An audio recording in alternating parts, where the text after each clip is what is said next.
Hello दोस्तों, सोचो अगर आपके पास 1 लाख रुपए हैं एंड अगर आप अपने 1 लाख रुपए को 7 बारी डबल कर देते हो तो आपके पास कितने पैसे होंगे। अपने आंसर कमेंट बॉक्स में जरूर बताएं। आप वीडियो को पॉज भी कर सकते हैं। मैं बताता हूँ, आपके पास 1,28,00,000 रुपए होंगे और आपको करोड़पति बनने के लिए सिर्फ अपने 1 लाख रुपए को 7 बारी डबल करना है और अरबपति बनने के लिए आपको अपने 1 लाख रुपए को 14 बारी डबल करना है, जो कि आप इस चार्ट में देख ही सकते हैं।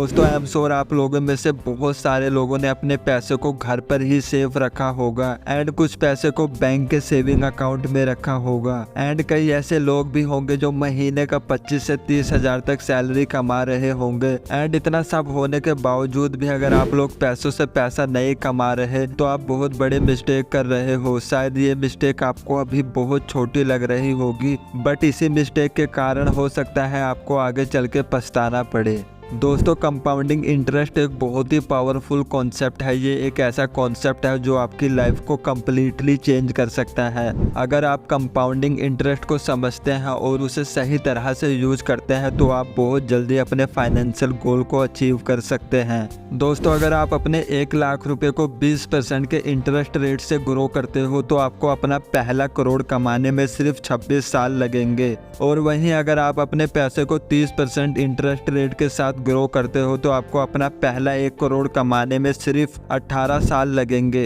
एंड सबसे इंटरेस्टिंग बात यह है कि इसमें सिर्फ आपने एक ही बार 1 लाख रुपए इन्वेस्ट किए हैं, उसके बाद सारा कमाल कंपाउंडिंग का है। जो लोग कंपाउंडिंग की ताकत को जानते हैं वह पैसों से पैसा कमाने के ऊपर अधिक ध्यान देते हैं और अपने पैसों को ऐसी जगह पर इन्वेस्ट करते हैं जहां से उनके पैसे उन्हें और पैसा कमा कर दे सके। एंड अभी भी बहुत सारे लोगों को लग रहा होगा कि अगर हम अपने पैसों को कहीं इन्वेस्ट करें या किसी ऐसी जगह पर लगाए जहां से वह पैसे उन्हें और पैसा कमाकर दे सके तो वहां पर तो रिस्क भी होगा और हमारे पैसे डूब भी सकते हैं। तो मैं आपको बताता हूं कि रिस्क होता क्या है। सपोज करो आपने घर पर 1 लाख रुपए रखे हैं, तो क्या वो सेफ है या नहीं? मैं बताता हूँ वो सेफ नहीं है। हमारे इंडिया में हर साल 6 से 7% इन्फ्लेशन यानी महंगाई बढ़ जाती है, जिससे आपके पैसे की वैल्यू घटती रहती है। मतलब आपके 1 लाख रुपए में से 6 से 7 हजार का लॉस हो गया, जो कि आपको दिखाई भी नहीं दे रहा।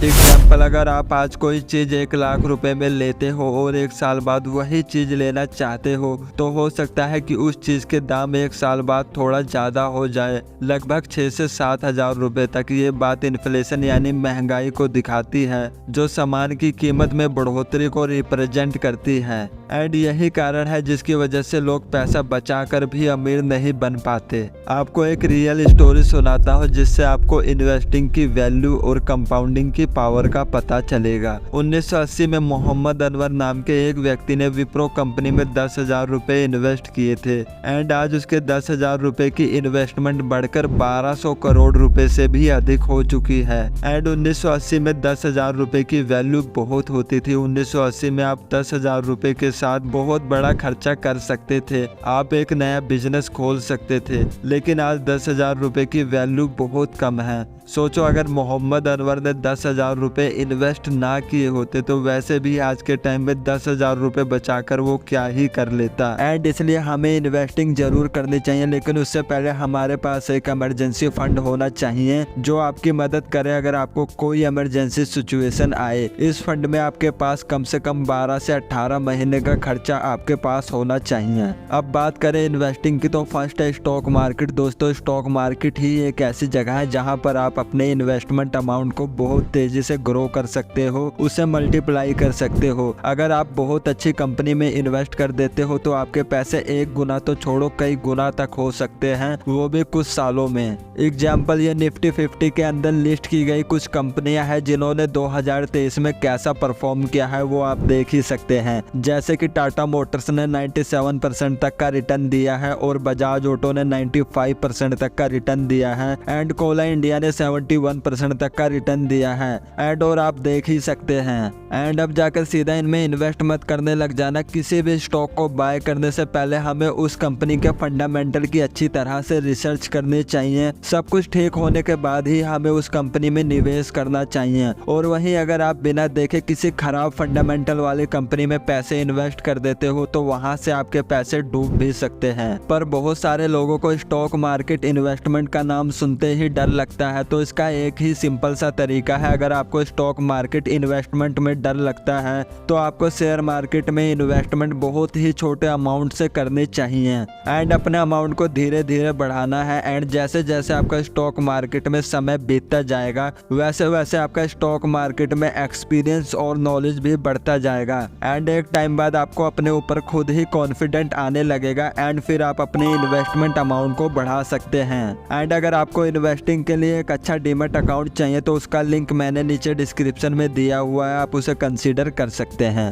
एंड सेकंड तरीके की बात करें तो आप म्यूचुअल फंड में पैसे इन्वेस्ट कर सकते हैं। लेकिन सबसे पहले ये समझ लेते हैं कि म्यूचुअल फंड होता क्या है। म्यूचुअल फंड एक ऐसा तरीका है जिसमें बहुत से लोग अपने पैसे एक साथ जमा करते हैं और एक प्रोफेशनल टीम उन पैसों को अलग अलग कंपनियों में इन्वेस्ट करती है एंड जो भी प्रॉफिट या लॉस होता है वो उनके इन्वेस्टमेंट की गई अमाउंट के हिसाब से उन्हें बांट दिया जाता है। म्यूचुअल फंड दो प्रकार के होते हैं, एक्टिवली मैनेज म्यूचुअल फंड और passively manage mutual fund. Actively manage mutual fund में फंड मैनेजर इन्वेस्टमेंट को एक्टिवली मॉनिटर करते हैं और मार्केट से बेहतर रिटर्न कमाने की कोशिश करते हैं, लेकिन इसमें ज्यादा फीस होती है क्योंकि फंड मैनेजर मार्केट को एक्टिवली मॉनिटर करता है और बेहतर रिटर्न कमाने के लिए एफर्ट डालता है। पैसिवली मैनेज म्यूचुअल फंड में फंड मैनेजर एक इंडेक्स को ट्रैक करने की कोशिश करता है जैसे कि निफ्टी 50 या सेंसेक्स। इसमें कम फीस होती है क्योंकि यहाँ पर एक्टिव मैनेजमेंट बहुत कम होता है। अब सवाल ये उठता है कि हमें कौन से म्यूचुअल फंड में पैसे इन्वेस्ट करने चाहिए, एक्टिवली मैनेज म्यूचुअल फंड या पैसिवली मैनेज म्यूचुअल फंड। अधिकांश अध्ययनों से पता चला है कि एक्टिवली मैनेज म्यूचुअल फंड आमतौर पर बाजार से बेहतर प्रदर्शन नहीं कर पाते हैं। एक अध्याय के अनुसार केवल 10% एक्टिवली मैनेज म्यूचुअल फंड ही बाजार से बेहतर प्रदर्शन करते हैं। इसका मतलब है कि 90% एक्टिवली मैनेज म्यूचुअल फंड बाजार से कम रिटर्न देते हैं एंड इसमें फीस भी ज्यादा होती है। एंड अगर इन्वेस्टमेंट की बात करें तो मुझे passively manage mutual fund better option लगता है क्योंकि वह आमतौर पर एक्टिवली मैनेज म्यूचुअल फंड से कम फीस लेते हैं और आपके निवेश पर लंबी अवधि में अधिक रिटर्न देते हैं। लाइक जैसे आपने निफ्टी 50 इंडेक्स फंड में पैसे इन्वेस्ट किए तो आपके पैसे इंडिया की टॉप 50 कंपनी में इन्वेस्ट हो चुके हैं एंड जैसा ये कंपनी परफॉर्म करेगी आपको वैसा ही रिटर्न मिलेगा। एंड अगर बात करें निफ्टी 50 की CGR रिटर्न की तो पिछले 20 सालों में निफ्टी 50 ने 15% से भी ज्यादा का CGR रिटर्न दिया है। दोस्तों आप म्यूचुअल फंड में दो तरह से पैसे इन्वेस्ट कर सकते हो, लमसम और SIP। लमसम इन्वेस्टमेंट में आप एक बार में एक बड़ा अमाउंट इन्वेस्ट करते हैं। इसमें मार्केट के अप्स एंड डाउन्स का डायरेक्ट असर होता है जिससे रिस्क SIP के मुकाबले थोड़ा ज्यादा हो जाता है। ये आमतौर पर एक बार इन्वेस्टमेंट के लिए होता है।